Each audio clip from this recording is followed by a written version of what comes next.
Good evening, and welcome to the Crypto Overnighter. I'm Nicodemus, and I will be your host as we take a look at the latest cryptocurrency news and analysis. So sit back, relax, and let's get started. And remember, none of this is financial advice. And it's 10 p.m. on a Friday, June 9th, 2023. And welcome back to the Crypto Overnighter, where we have no sponsors, no hidden agendas, and no BS. But we've got a lot of news, so here we go.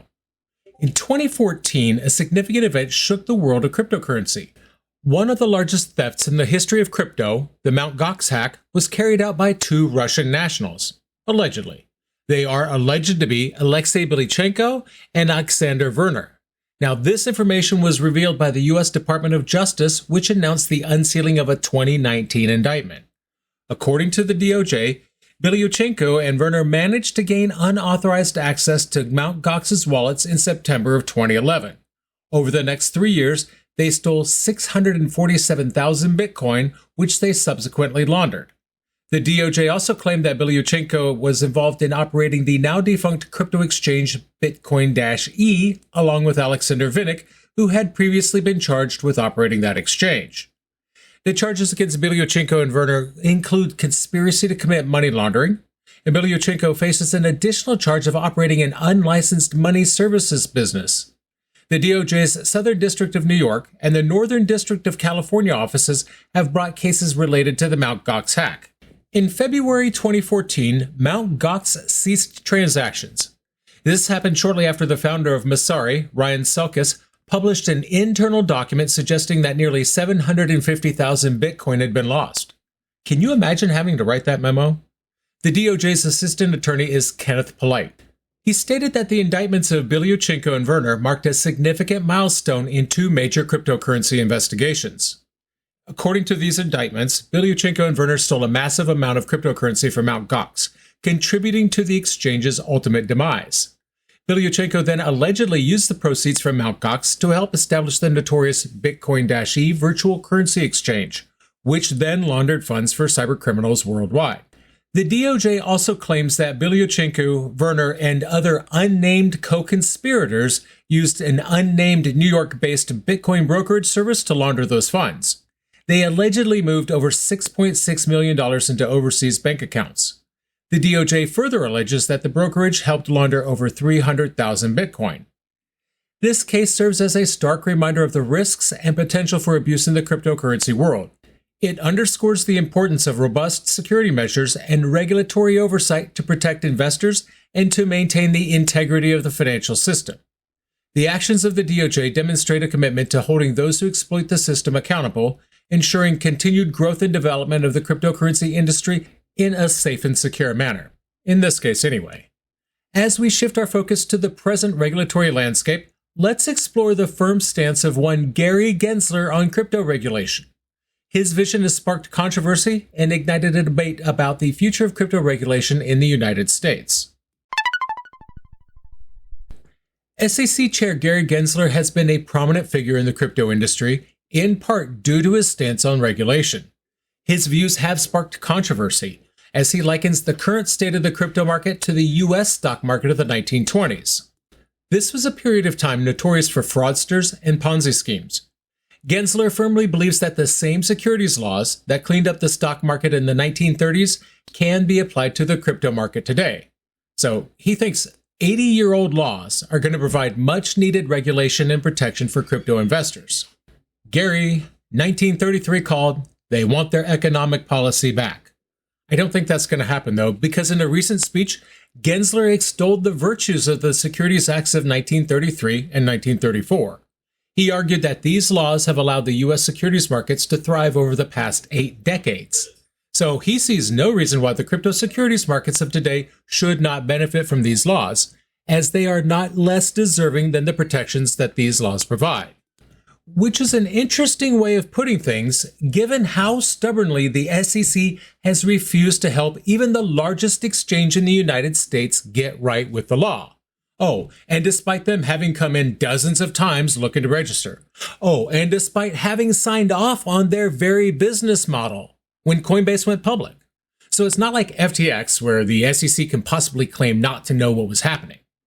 Gensler has been critical of those in the crypto industry who claim that their tokens have a function beyond simply being an investment vehicle.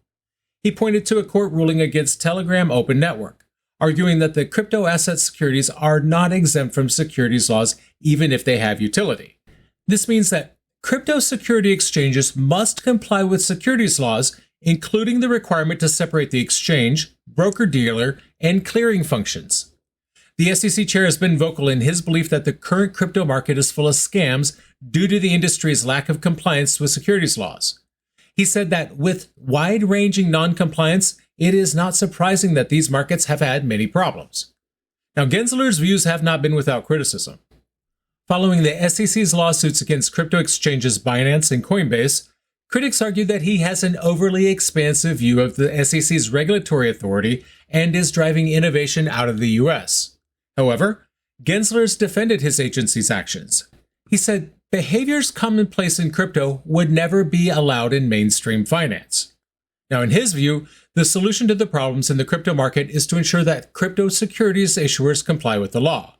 He believes that scams are more likely to happen in markets whose issuers and intermediaries fail to comply with foundational laws. He also outlined multiple paths for crypto projects to register with the SEC. He claims flexibility in the rules for the disclosures required in registration statements and exemptions from registration. He argued that crypto security issuers need to register the offer and the sale of their investment contracts with the SEC or meet the requirements for an exemption. Despite the criticism, Gensler remains steadfast in his belief that the crypto industry can and should comply with securities laws. He pushed back against claims that it's impossible for crypto platforms to register with the SEC. He said it just requires work.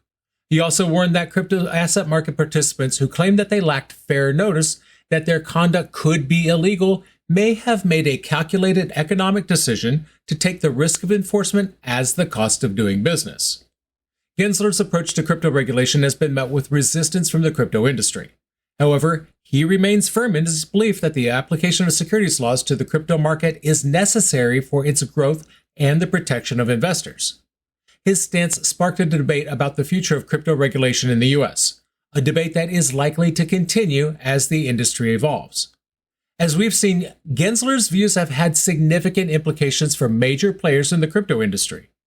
The SEC's lawsuits against crypto exchanges Binance and Coinbase have been seen as a direct result of his expansive view of the SEC's regulatory authority. Gensler's stance on crypto regulation has sparked a broader debate about the future of the industry. As the crypto market continues to evolve, the need for regulation and the form it should take will continue to be topics of discussion. Gensler's views and actions will undoubtedly continue to influence this debate. In the end, Gensler's approach to crypto regulation represents a significant shift in the way the industry is viewed by regulatory authorities. His comparison of the crypto market to the 1920s stock market, combined with his belief in the applicability of securities laws and his actions against major crypto exchanges, these all signal a new era of increased scrutiny and regulation for the crypto industry. Now, whether this will ultimately be beneficial or detrimental to the industry remains to be seen. However, one thing is clear: the crypto industry is no longer in the regulatory shadows, and the future will be shaped by the ongoing dialogue between regulators and the industry participants. Now, moving across the Atlantic, the European Union has taken significant strides in the regulation of cryptocurrency and blockchain technology. Their latest legislation, known as MiCA, is set to be a game changer for crypto licensing. Let's delve into the details of this groundbreaking regulation. The European Union has recently made significant strides in the regulation of cryptocurrency and blockchain technology. The Markets in Crypto Assets Law was published in the official journal of the European Union, marking the beginning of a new era for crypto licensing rules. This law is set to take effect on December 31st, 2024. Its purpose is to create a consistent regulatory framework for crypto assets among EU member states. The legislation includes registration and authorization requirements for crypto issuers, exchanges, and wallet providers. Stablecoin issuers must meet certain criteria and risk mitigation requirements. Crypto custody services must ensure sufficient security and safety measures to address potential cybersecurity and operational failures. The legislation also provides a framework to prevent market abuse, insider trading, and manipulative behavior in the cryptocurrency space. In addition to MiCA, EU governments are also considering new bank capital standards that could treat unbacked crypto as the riskiest kind of asset for lenders to hold. This could mean that assets such as Bitcoin and Ether would be considered the riskiest as part of a set of banking laws. The European Parliament favors measures to isolate crypto from the banking system, and the EU's Council, representing member states, appears to support these plans as well. The EU is also leveraging blockchain technology for educational and professional credential verification. The EU's EBSI Vector project and Blockchain Service Provider Protocol are developing a blockchain-based cross-border credential verification program for EU citizens. This project aims to simplify the process for EU citizens to have their credentials recognized and accepted in different countries. EU citizens will be issued a digital wallet created by Protocol to store and use their digital credentials. This initiative is part of a larger project creating an interoperable framework for EU-wide blockchain-based services called the European Blockchain Services Infrastructure, or EBSI, initiative. These developments reflect the EU's proactive approach in regulating emerging Web3 technologies.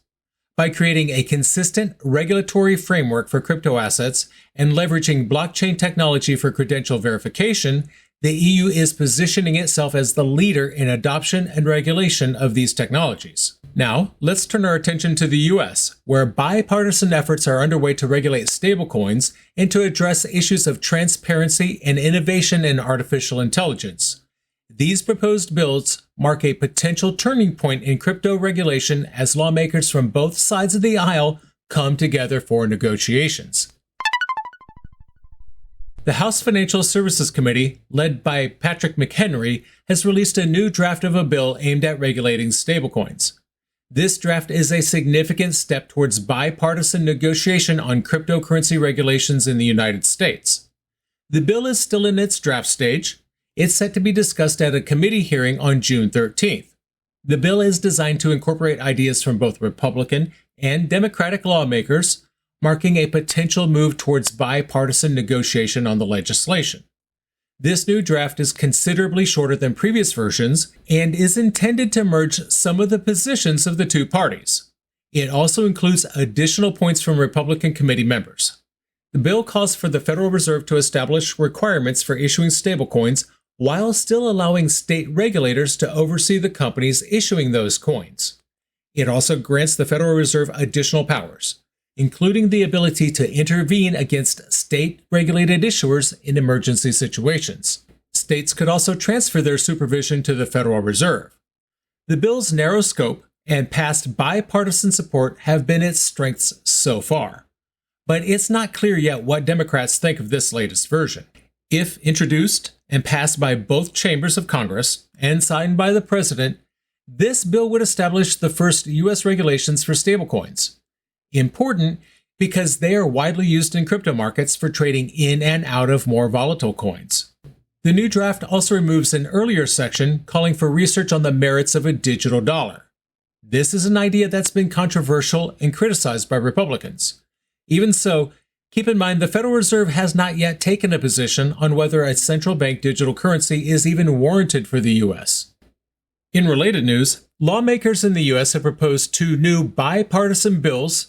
These bills target the issues of transparency and innovation in artificial intelligence.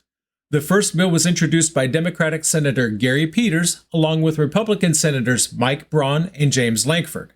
It would require the government to be transparent with its AI usage. U.S. government agencies would need to inform the public whenever it uses AI to interact with them, along with the system for citizens to appeal any decisions made by AI. The second bill was proposed by Democratic Senators Mike Bennett and Mark Warner, along with Republican Senator Todd Young. This bill seeks to establish an official Office of Global Competition Analysis. This new division is intended to help the U.S. stay on top of AI development. Regulations targeting AI are beginning to emerge in discussions among lawmakers across the globe. In Europe, lawmakers are finalizing the EU's Artificial Intelligence Act. This act is a comprehensive set of regulations for the development and deployment of generative AI. European regulators are considering regulating all AI-generated content to be labeled as such. And finally, a CBDC alert from Hong Kong. The Hong Kong Monetary Authority has announced its intention to pave the way for a retail central bank digital currency. So this means something you would use to buy a loaf of bread, not what Hong Kong pays to Beijing for rent every month. This aligns with the global trend of central banks exploring digital versions of their sovereign currencies. So let's explore the implications of this development. The HKMA announced its intention to lay the groundwork for the implementation of a retail central bank digital currency. This was shared in a report that says that the HKMA has been considering the creation of a digital version of the Hong Kong dollar, known as the EHKD. That's been going on since at least 2017. However, a recent study and feedback from 2 rounds of market consultation have led the HKMA to believe it is necessary to start prepping for the potential future implementation of a retail CBDC. My condolences to Hong Kong. The HKMA plans to begin work on the foundations of the implementation and application of such currency. This will involve conducting in-depth studies and pilots. This move comes as central banks worldwide are increasingly investigating design options and applications for digital versions of their sovereign currencies. The Bank for International Settlements, pretty much the central bank for central bankers, they've highlighted the importance of exploring the digitalization of financial systems to maintain stability.